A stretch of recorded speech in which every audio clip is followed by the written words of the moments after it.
Valendo? Pessoal, boa noite oficial para quem está chegando agora também. Hoje na nossa live é muito interessante que nós vamos falar de clareamento, mas clareamento com embasamento. O que é isso? Eu luto muito contra o empirismo. Empirismo é uma prática baseada em experiência. Não quer dizer que é de todo ruim, e tem situações que nós precisamos do empirismo. Mas eu vou te dar alguns exemplos de empirismo dentro da odontologia. Melhor ainda, empirismo dentro do clareamento. Você comprou o seu gel clareador, você usou o seu gel 2 vezes, em 2 pacientes diferentes, e não deu um efeito muito legal. O que a gente pensa? Putz, esse clareamento ele não funciona, ele não tem um potencial clareador muito bom. Ou você comprou um gel clareador e deu muita sensibilidade no seu paciente. O que a gente pensa nesse momento? Pensa, putz, esse gel clareador ele dá muita sensibilidade, ele não é bom. Ou o contrário, você teve uma experiência negativa com um, muda de gel clareador e de repente você não teve mais sensibilidade. Ou de repente você mudou e o dente do paciente clareou muito. Isso quer dizer que o gel é melhor, que a técnica, que a concentração, que a aplicação de dessensibilizante ou não funciona? Você aplica dessensibilizante em 2 pacientes e esse dessensibilizante não tem um resultado satisfatório. Será que a gente pode afirmar que dessensibilizante não funciona? Então é sobre isso que a gente vai discutir hoje. A gente vai tirar o empirismo. Não é o eu faço funcionar, eu uso esse gel e esse gel é o melhor. Ou eu uso essa técnica, ou eu aplico dessensibilizante, ou não aplico, eu uso anti-inflamatório, ou não uso. Eu quero mostrar para vocês o que está na ciência. Porque a ciência é diferente. Eu não posso fazer um teste em 5 pacientes meu e afirmar isso. Isso é empirismo. Isso é uma prática baseada em experiência. Em algumas situações isso é legal. Por exemplo, eu vou fazer faceta em resina composta. Tem várias formas de confeccionar a palatina. Tem gente que confecciona a palatina, a camada palatina na mão livre. Tem gente que prefere encerar, fazer um guia. Tem gente que prefere fazer a matriz BRB. Então são todas técnicas que funcionam e que você pode falar que uma é melhor, mas ela é melhor para você e não necessariamente para os outros. Então o empirismo é legal nessa situação. Baseado na minha experiência, eu gosto mais da técnica encerada com a matriz palatina. Então perfeito, o empirismo me ajudou. Agora o que eu não posso é usar o empirismo para inferir algo. Isso eu preciso de metodologia. Metodologia é eu pegar 40, 50 pacientes exatamente na mesma situação e comparar sobre tudo controlado, sobre aspectos controlados. Isso é ciência. E existe isso em várias situações dentro do clareamento, que é ignorado muitas vezes. Eu não estou aqui, eu não vou vender um curso online para vocês. Pelo contrário, cuidado com o que está tendo aí nas redes sociais. Tem muita gente badalada, famosa, falando bobeira, baseada somente em empirismo, que vai completamente contra a ciência. Porque quando o empirismo vai de acordo, tudo bem, deu certo. A sua experiência foi de acordo com a ciência. Agora, quando vai muito contra, quando todos os artigos e pesquisa estão indo para um lado e só o seu empirismo está indo para o outro, aí a gente tem que tomar cuidado. Aí eu preciso ficar atento. Então, só para vocês entenderem, eu não vou trabalhar com empirismo, eu vou trabalhar com ciência. Em ciência, a gente usa um termo que se chama padrão ouro. Padrão ouro é quando eu tenho um grupo que é referência em alguma coisa. Sempre quando eu vou comparar algo, eu comparo com o que é referência. Então, vou dar um exemplo dentro da odontologia, adesivo autocondicionante. O padrão ouro é o Clear Film, da Curaray. Então, se eu quero desenvolver um adesivo, se eu quero desenvolver uma técnica adesiva, eu vou comparar contra esse Clear Film. É o meu padrão ouro dentro de adesivo. Dentro de clareamento, também existem alguns padrões ouros. Algo que eu devo ter como referência e algo que eu vou usar para comparar. Então, só para iniciar, eu já vou começar dando uma informação mais científica para vocês. Quando eu estou falando de clareamento caseiro, quando eu estou falando de moldeira do meu paciente, existe uma concentração de gel que é o padrão ouro. O padrão ouro é peróxido de carbamida 10%, por alguns motivos que a gente vai falar depois. Tanto de potencial clareador, quanto de longevidade e de sensibilidade. Mas o padrão ouro é um peróxido de carbamida 10%, quando eu estou falando de caseiro. Então, tudo que eu vou partir, eu preciso partir do peróxido de carbamida 10%. É contra isso que eu vou comparar. Esse vai ser o meu padrão de referência. Então, entendendo o que é padrão ouro, eu vou dividir o clareamento em duas situações bem distintas. Eu vou dividir em fatores dependentes do paciente. O que são fatores dependentes do paciente? São fatores predisponentes do meu paciente. Um paciente que já tem trinca, um paciente que já tem recessão, um paciente que é apertador, um paciente que é ansioso, um paciente que tem contato oclusal. A maioria dos problemas estão relacionados com fatores do paciente. Eu nem vou entrar nesse mérito nessa live hoje, porque é papel do dentista diagnosticar o que pode causar algum problema. Pode ser até um tema futuro para a gente discutir, mas eu preciso diagnosticar o que pode me causar problema. Se eu não diagnostiquei e o meu paciente tem, meu amigo, não existe o melhor geoclareador, não existe o melhor dessensibilizante, não existe a melhor técnica e marca comercial. Se eu não identifiquei os fatores relacionados ao paciente. Então, essa é a maior dificuldade. Por exemplo, numa aula, num curso de clareamento que eu dou em especializações de 8 horas, eu falo 6 sobre paciente. Eu falo 20 minutos final sobre técnica. Qual que é a técnica que a gente vai usar? Isso é o de menos, isso é o menor. E aqui a gente está falando com uma especialista nisso, que eu vi que entrou aqui agora, que é a professora Andréia. Acompanha ela, que ela fala muito sobre isso.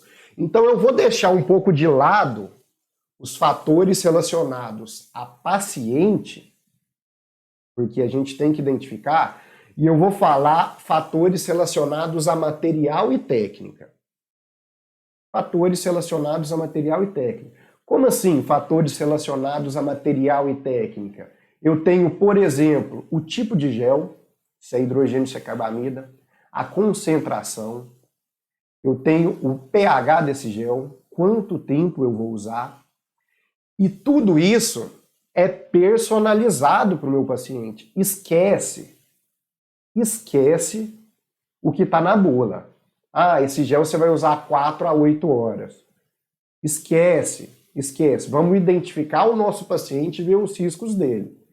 Hoje nós temos pesquisa, ainda não é comprovado, mas a gente está indo para esse caminho, que géis caseiros, utilizando 30 minutos por dia, a gente consegue resultado satisfatório. Utilizando 30 minutos por dia, a gente consegue resultado satisfatório. É lógico que eu preciso aumentar esse tempo. Mas e um paciente que já está num grupo de risco, que eu controlei alguns fatores, mas ele já tem um histórico de sensibilidade, para que eu vou passar um gel com uma concentração um pouco maior para ele usar 4 horas por dia? Não. Então eu vou dar um exemplo aqui. Por exemplo, um paciente que tem várias trincas no dente, que eu fiz um controle de sensibilidade nele, eu vou partir do meu padrão ouro, que é um peróxido de carbamida 10%, e eu não vou passar para ele usar 4 horas por dia nunca. Eu vou passar para nos 2 primeiros dias ele usar 1 hora e me dar um feedback. E aí, como foi? Tudo bem? Tá tudo certo? Então vamos passar para 2 horas. E a gente fica nessas 2 horas, um tempo a mais. Em vez de usar 2 semanas, talvez ele vai usar 3, 4, 5, 6 semanas. Mas eu vou ter um resultado satisfatório e o paciente vai ter uma sensibilidade controlada. Falando em sensibilidade, eu abro aqui um questionamento. É normal ter sensibilidade no clareamento? É normal o paciente sentir dor nesses casos? Aí eu vou falar para vocês, eu escuto muito isso e eu acho muito radical. Se o paciente está sentindo sensibilidade, tem alguma coisa errada. E de forma geral, isso vem de quem não atende muito. Deixa eu explicar por quê.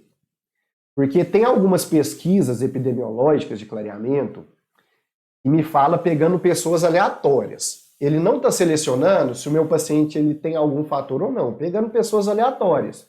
90% das pessoas têm sensibilidade pós-clareamento, sem fazer nenhum tipo de controle, pegando pessoas aleatórias. Não é normal também colocar peróxido de hidrogênio no dente. Isso também não é normal. Não é fisiológico numa pessoa colocar peróxido de hidrogênio no dente. Então, para uma situação anormal, que é peróxido de hidrogênio no dente, uma situação fisiológica não acontece isso. Uma pessoa vivendo não vai ter peróxido de hidrogênio no dente. Então, em uma situação anormal, que é colocar peróxido de hidrogênio no dente, pode acontecer sensibilidade do meu paciente. Pode acontecer. Não deveria, mas pode. Sabe aquela frase, é raro, mas acontece? É raro, mas acontece em 90% das pessoas, quando a gente não identifica e não controla esses fatores. Se eu não identifico, se eu não controlo esses fatores, tudo bem, tá tudo certo. Então, a chance de ter é muito maior. A chance de ter é muito maior. E o que eu vou puxar hoje, porque essa é a primeira live de uma série de lives que a gente vai abrir sobre vários assuntos relacionados na odontologia. Não só clareamento, sobre isolamento, pino, resinas anteriores, posteriores, cerâmicas indiretas, hipersensibilidade, LCMC, a gente vai falar sobre tudo isso. Cada semana eu vou trazer ciência em cima de cada tópico. Então hoje, pela repercussão que deu, eu vou falar sobre controle de sensibilidade através de medicamentos. Esse é o foco. Controle de sensibilidade através de medicamentos. Devo utilizar? Não devo utilizar. Devo utilizar? Não devo utilizar. Tudo bem? Então vamos lá. Eu tenho várias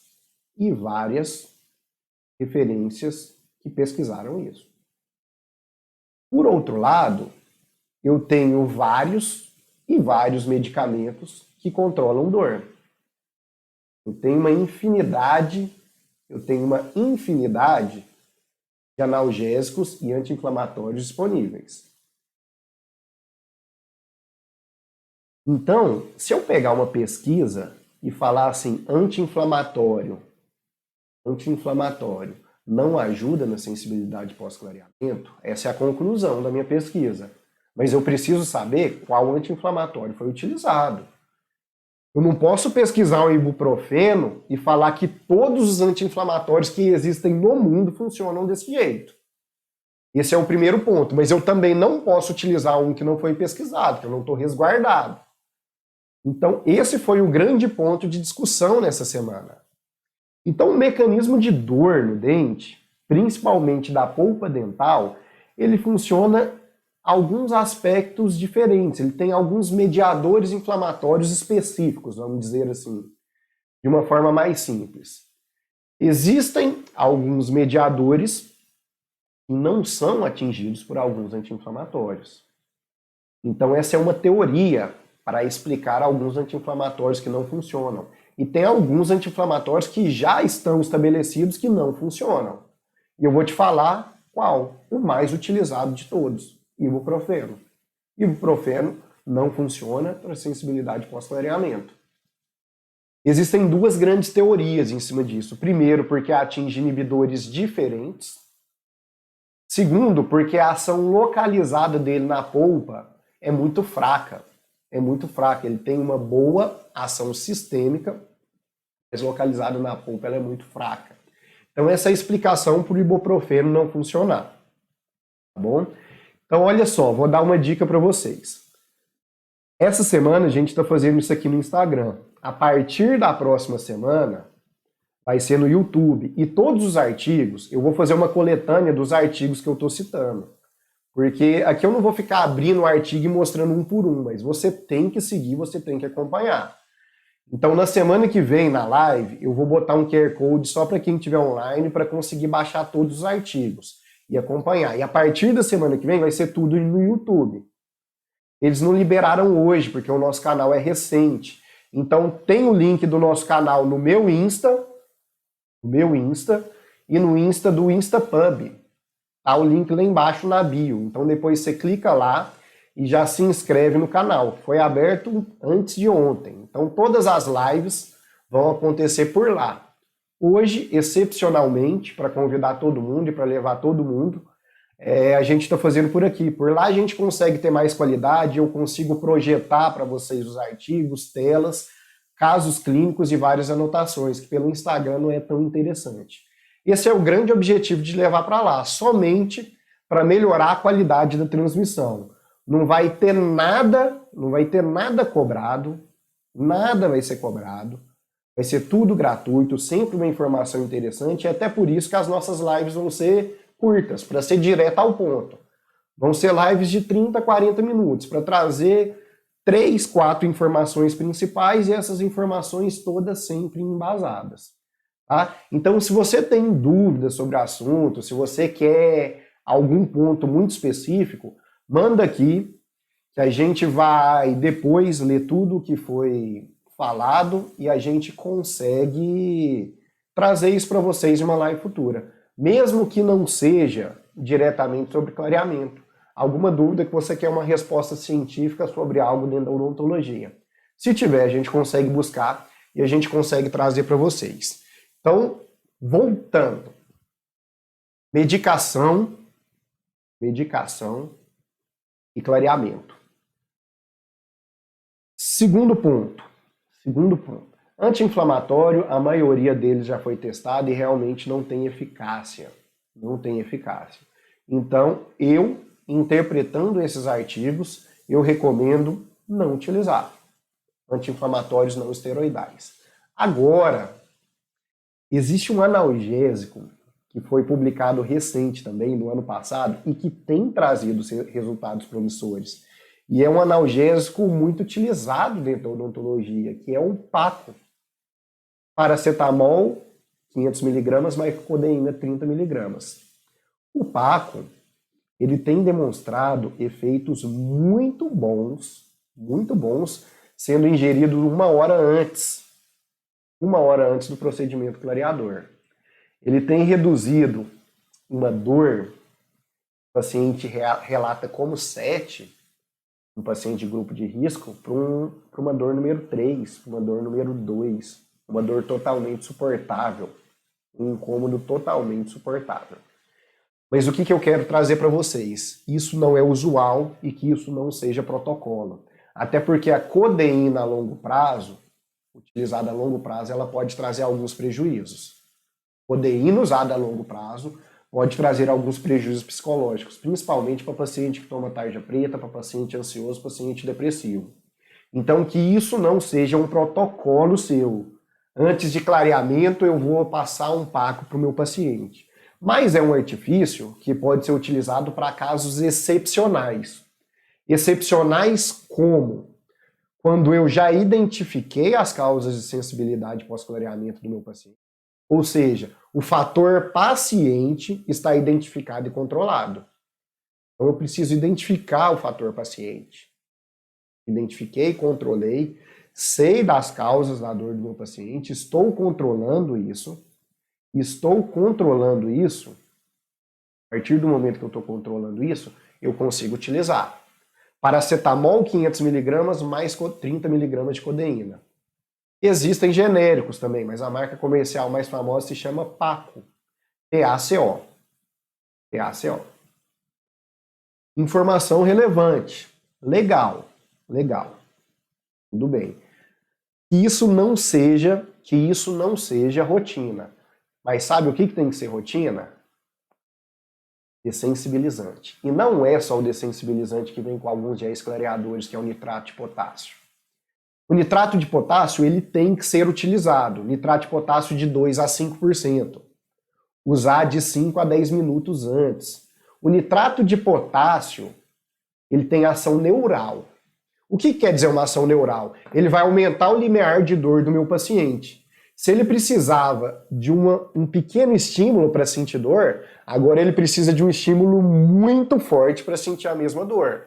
Então, o dessensibilizante de ação neural faz isso. E a gente sempre vai usar. Sempre vai usar. E o segundo é o gluma. Gluteraldeído a 5%. Sabe por quê? O nitrato de potássio ele é um dessensibilizante, só para vocês entenderem e se situarem. Dessensibilizante foi feito para ser aplicado em cima de dentina. Dessensibilizante não foi projetado para ser usado em cima de esmalte. Entretanto, o nitrato de potássio, ele tem um peso molecular tão baixo, mas tão baixo, que ele passa por difusão. Ele passa por difusão e chega à polpa. Então, se a gente aplica no esmalte, em cortes histológicos a gente encontra na polpa. Por isso que o nitrato de potássio é muito eficaz.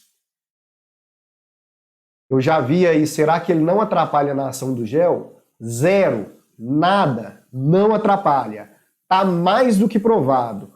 Tem vários e vários artigos que comprovam isso. Isso não está nem em discussão. Se alguém fala isso, eu não gosto de ser radical. Mas é totalmente empirismo. Exatamente o que a gente falou no começo da aula. Foi uma experiência que ele teve, usou dessensibilizante, não clareou, fez isso em 2 pacientes e era o dente do paciente que não clareou mesmo. Não tem relação nenhuma com o dessensibilizante. Está mais que provado que o nitrato de potássio não influencia em nada.